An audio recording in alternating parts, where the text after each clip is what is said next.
Permit me to say this. When I hear some folks say,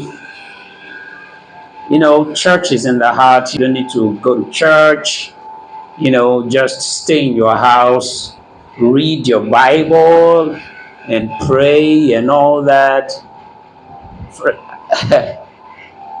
I cannot help but laugh them to scorn. Sometimes when I hear people say, you don't need to go to church and blah, blah, blah. Anyways, I don't blame them.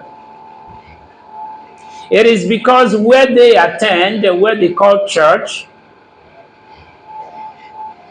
they are not getting anything that will keep their soul yearning for more. That's why.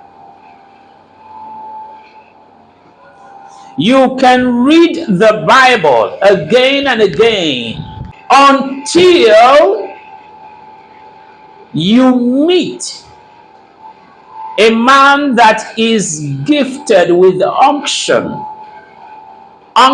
to interpret the contexts, the diverse contexts of the words of the Bible.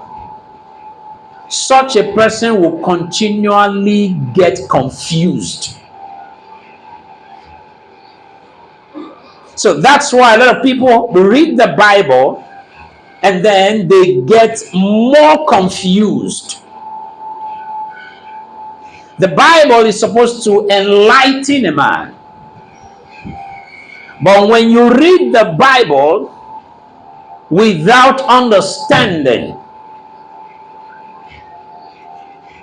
it will get you confused and can even make your situation worse.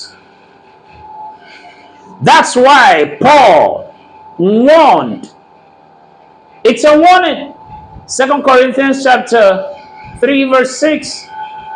God who has made us able ministers of the New Testament. He says, not of the letter, but of the Spirit. For the letter kills, but the Spirit is what gives life. In today's world, there are different school of thoughts about the context of the Bible. Some people say, read it exactly the way it is and apply it exactly the way it is. Exactly as the letters are. Exactly as the letters are. Read it like that and apply it like that. All you will get is letters. That's all you will get. Letters. There is the spirit of the scriptures. And not until a man encounters the spirit of the scriptures, he will not gain anything from the word.